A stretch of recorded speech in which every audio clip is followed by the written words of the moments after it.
This is the Emergency Medical Minute, sponsored by Mile High Ambulance.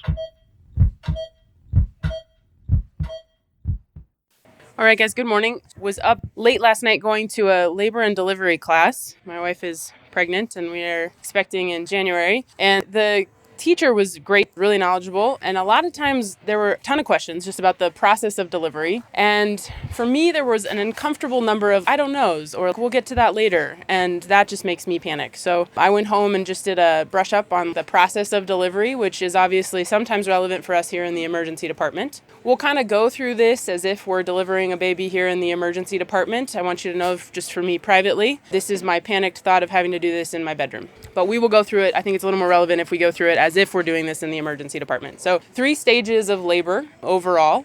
Stage 1 is further broken down into 2 phases, and then there's stage 2, stage 3. So stage 1 is responsible for kind of the bulk of the laboring process. Like I said, broken down into 2 phases. The first phase is the latent phase of labor. Your contractions are coming, usually everywhere like 20 minutes, somewhere between 20 minutes and 5 minutes apart. And this is really responsible for the bulk of the time that is involved in laboring. Anywhere from 6 to 10 hours usually in the latent phase. And the cervix can be dilated anywhere from 0 centimeters up to 4 centimeters. You can then move into the active phase. Contractions are getting a little closer together, kind of getting closer to that 2 to 3 minutes apart. Your cervix is further dilating at that point. That can take another handful of hours. And then the second stage of the delivery is the birth itself. If anybody's ever been on a labor and delivery unit or if they've ever delivered a baby themselves, this is usually the part where the nurse who has done so much of the hard work of getting the woman through the delivery process calls the doctor, they come in and they take all the credit. So that part is really fast, usually takes from 20 minutes to 2 hours.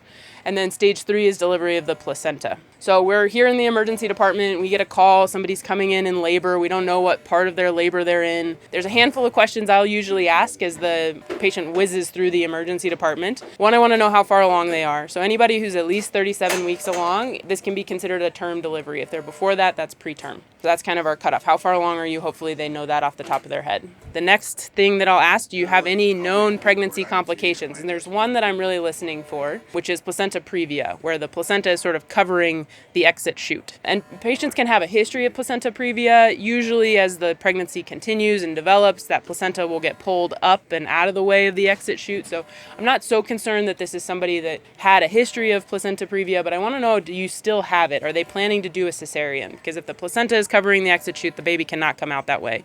And furthermore, I want to probably do a check before the patient goes upstairs.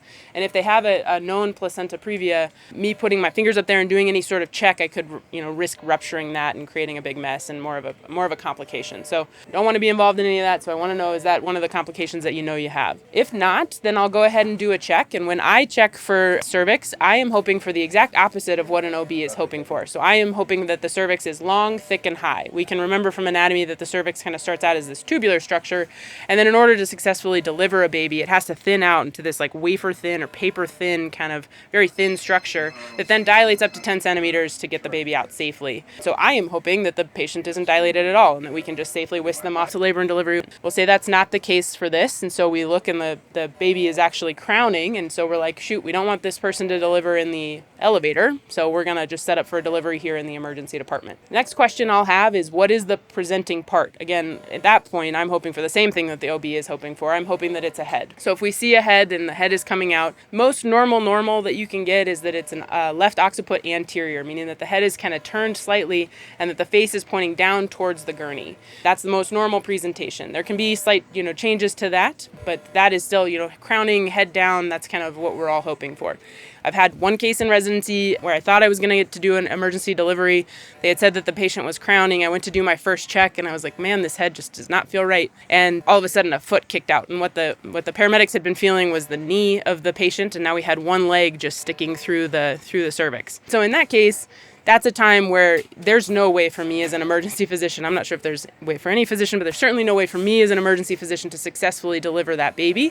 We do something called elevating the presenting part, where I just put my hand up there, I hold the presenting part, into the mom's abdomen, and then we got whisked upstairs and she was prepped for surgery.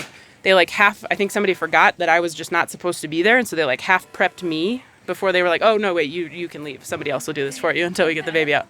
But we're hoping for the head. Probably going to see that the head is pointing down towards the gurney. The head will deliver at some point with mom pushing. And a process at that point happens called restitution. And any novice deliverer, I consider myself very much a novice. I've probably delivered somewhere between 40 and 50 babies just between residency and medical school. Definitely consider myself a novice. And the way they teach novices is once the head is delivered, take your hands off the baby entirely to allow for this process of restitution.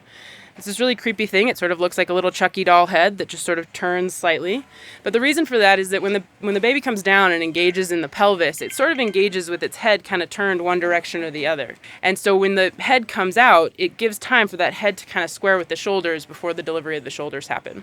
So hands completely off. You risk if you're kind of holding constant traction on the head, you would end up actually pulling the baby out and stretching one side or the other, possibly leading to delivery complications. So hands completely off, allow the head to restitute, and then deliver the shoulders. The goal really is to try and get the anterior shoulder out first, and I remember that by just thinking kind of we pull down gently on the baby, kind of giving that traction to get the first shoulder out, and then as the second shoulder comes, you just kind of continue the movement, lay the baby up on the mom's chest. At that point, we can go on to clamping the cord. We still recommend delayed cord clamping, so that's 1 to 3 minutes of delayed cord clamping, presuming that the baby's APGARs are good and doesn't need any newborn resuscitation. And so at that point, we can clamp the cord. We always want to make sure we do that with something sterile, cutting the cord with something sterile, because at this point, the cord is essentially a central line, straight into baby, straight into mom. And so we really want to try and keep everything as clean as possible. So if we do deliveries here in the emergency department, that's something you often see the OBs be really particular about, that they really want to make sure that whatever we're handing them to clamp and cut the cord is something sterile. And that's the reason why.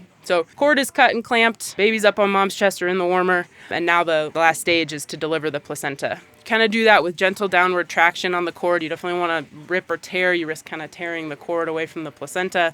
So sort of gentle downward traction that will kind of deliver on its own, usually over the course of the next 5 to 20 minutes. And you may see the OBs sort of put their hand up on the top of the belly and think that that's them kind of massaging the uterus. We'll do that at some point, but not while the placenta is delivering. The OBs putting their hand up on the belly, they're literally holding pressure or traction just above where the pubic bone is, and that is to help prevent the uterus from inverting as the placenta is delivered out. So you'll get the placenta delivered out safely, and then at that point we can start massaging the uterus. Hopefully by that point we're on our way up to labor and delivery, where they can add on all sorts of fun things like oxytocin and help kind of that uterus contract back down to normal and prevent any of the postpartum hemorrhage that is one of the complications we worry about. All right, guys, thanks. We'd like to thank our sponsor, Health One Continental Division, and Swedish Medical Center for their financial contributions to the EMM. Donations from them and listeners like you make it possible for us to fulfill our mission of producing and spreading free medical education to the masses. If you enjoy our show, please consider making a one-time or recurring donation to help cover our operational costs and keep the EMM awesome. Click on the link in our show notes to make a donation. Thank you for listening.